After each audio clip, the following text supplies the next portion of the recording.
A questão. Bom dia a todos. Vamos falar hoje a respeito do caráter histórico e social da moral. Partindo-se do pressuposto de que é impossível um povo sem qualquer conjunto de normas de conduta, chegamos ao pensamento de Claude Lévi-Strauss, que dizia o seguinte: a passagem do reino animal para o reino humano, ou seja, da natureza para a cultura, esta passagem é produzida pela instauração da lei por meio da proibição do incesto. Segundo os estudos de Lévi-Strauss, o ser humano começa a sair do estado de natureza, que é o estado no qual se encontram os animais, quando ele começa a estabelecer normas. Isto pode, isto não pode. E a primeira norma que ele aponta aí dizia respeito à proibição do incesto. Existem no processo de feitura da moral dois momentos distintos. Um é o momento da moral constituída e dois é o momento da moral constituinte. A moral constituída é aquele momento em que o comportamento das pessoas é orientado por meio de normas. Neste sentido, não há como as pessoas mexerem na norma. Elas ou obedecem ou não. Mas a moral constituinte é a moral não completamente feita, mas a moral em fase de feitura, a moral acontecendo, sendo construída. A gente percebe então claramente que dentro da problemática da moral constituinte é possível averiguar a variação do comportamento moral. E essa variação se dá no tempo e no espaço. Quando eu falo isso, eu estou dizendo que o estabelecimento de normas morais não pode ser tido como algo que deva assambarcar a todas as pessoas, a todas as civilizações. Ele é de um grupo e não de outro. Mas o outro grupo terá também sua própria moral, que será dele e não de outro. Passemos agora a tratar a respeito da liberdade do sujeito moral. A questão aqui é a seguinte: a gente sabe que alguém, por ser moral, e aqui já cabe a pergunta, o que é uma pessoa moral?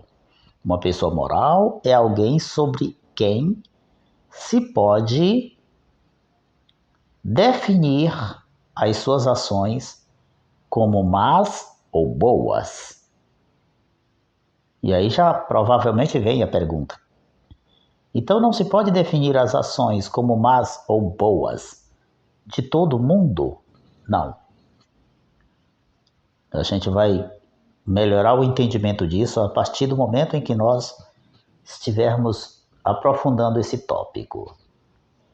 Bem, em relação, portanto, à liberdade do sujeito moral, nós teremos uma situação bem interessante. Sabemos que a moral, ela obriga-nos a fazer algumas coisas e a não fazer outras coisas.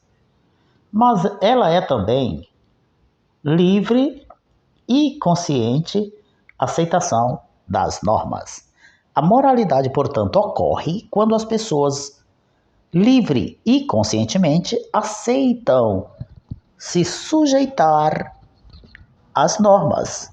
A partir do momento em que não há esse tipo de aceitação, os atos que esta pessoa que não aceita praticam, não serão morais completamente, porque existe sempre alguma coisa que não exime a pessoa da responsabilidade pelos seus atos.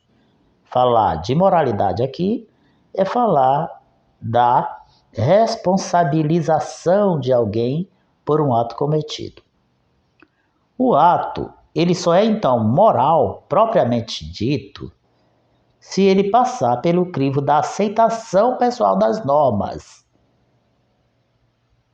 Se você for averiguar uma ação qualquer de um animal irracional, ele não aceita as nossas normas, porque ele sequer ele é capaz de refletir a respeito delas. Não aceitando, essas normas não se aplicam a ele. Então, a aceitação das normas, ela é condição para que o ato praticado seja moral. A ampliação do grau de consciência e de liberdade e também de responsabilidade pessoal no comportamento moral introduz um elemento contraditório entre a norma vigente e a escolha pessoal.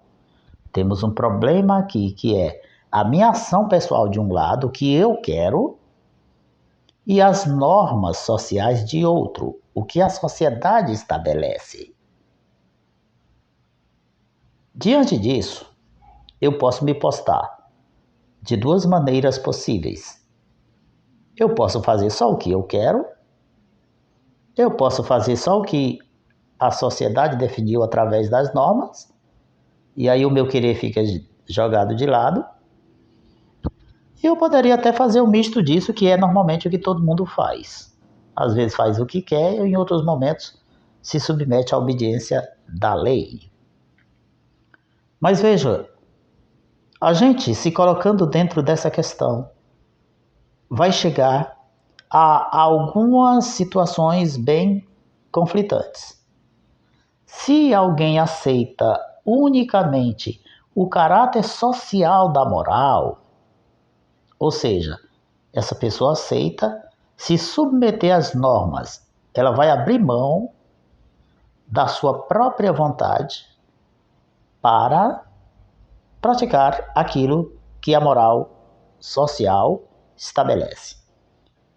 O que ocorre se alguém vive desse modo, aceitando o de fora, a lei, a norma, e abrindo mão da própria vontade, da própria liberdade pessoal? Quando isso se dá, aí o ato moral fica reduzido ao cumprimento de normas estabelecidas, ao cumprimento de valores dados e não discutidos. Então, olhando desse modo, educar alguém moralmente teria como mote apenas a inculcação nas pessoas do medo das sanções pela não observância das normas. Ou seja, quando a moral é levada nesse molde de priorização absoluta da norma social e não da vontade do indivíduo, o que vai acontecer é que se vai criar uma situação em que se tentará educar as pessoas no sentido de fazerem o que a norma social define e fazerem independentemente de qualquer coisa. Além do mais, esta obrigação de fazer será reforçada pela implantação do medo. Mas temos também o outro lado. Se uma pessoa não olha tanto a norma social, mas apenas o seu lado de ver, a sua subjetividade, a pessoa foca exclusivamente nos interesses pessoais, aí ela vai cair ou recair no individualismo, na tirania da intimidade. E normalmente isso vai conduzi-la ao amoralismo, que, repito, é aquele tipo de comportamento em que a pessoa simplesmente não liga para as normas morais. Para ele, tanto faz estar transgredindo ou obedecendo. Ele quer fazer o que ele acha que é bom para ele. O aspecto social, ele é considerado de 2 pontos de vista. Primeiro, significa somente a herança dos valores do grupo. Mas depois de passar pelo crivo pessoal, essa aceitação inicial, que exprime a dimensão social, ela vai readquirir uma perspectiva humana e mais madura. E aí se vai enfatizar a intersubjetividade essencial da moral. O que nós queremos dizer com isso é que, a partir do momento em que você recebe as normas, inicialmente, é bem comum que você não as questione. Mas a partir do momento em que você vai ganhando maturidade, é normal que você questione as normas e proponha maneiras melhores de vivenciá-las. E isto, repito, será quando houver uma ênfase na intersubjetividade essencial da moral. Intersubjetividade significaria as diversas subjetividades, os diversos indivíduos relacionando-se entre si, põem suas demandas e discutem qual o melhor caminho. Por fim, vamos falar de dever e liberdade. A questão aqui é muito tranquila. Ela traz a ideia de que, por um lado, obedecer à norma social cria em nós um dever.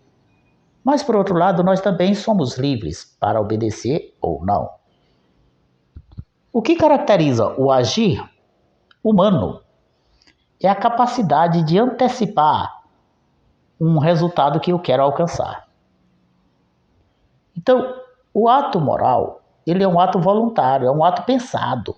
Não é uma coisa que eu faço impensadamente. Não é uma coisa que eu faço sob uma situação em que eu não sou completamente dono de mim. O ato da vontade que decide realizar o fim proposto, esse é o ato moral. A pessoa tem vontade, faz aquilo que tem vontade e com a finalidade que ela quer. Agora, não vamos confundir desejo e vontade. O desejo, ele não resulta de uma escolha. Eu não escolho desejar. O desejo surge em mim com uma força e uma exigência de realização sem que eu saiba de onde e nem como. Já a vontade, ela decorre do poder de refletir e ela antecede a realização ou não do desejo. Seguir o impulso do desejo, sempre que ele se manifesta, é a negação da moral.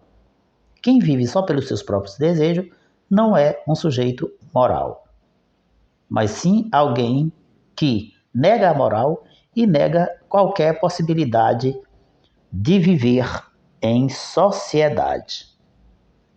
Então veja, quanto à responsabilização de alguém pela prática de um ato, nós inclusive sabemos que quando alguém não está completamente senhor de si, ele não responde pelos seus atos. É preciso que a pessoa opte, é preciso que a pessoa haja a partir de uma vontade de agir.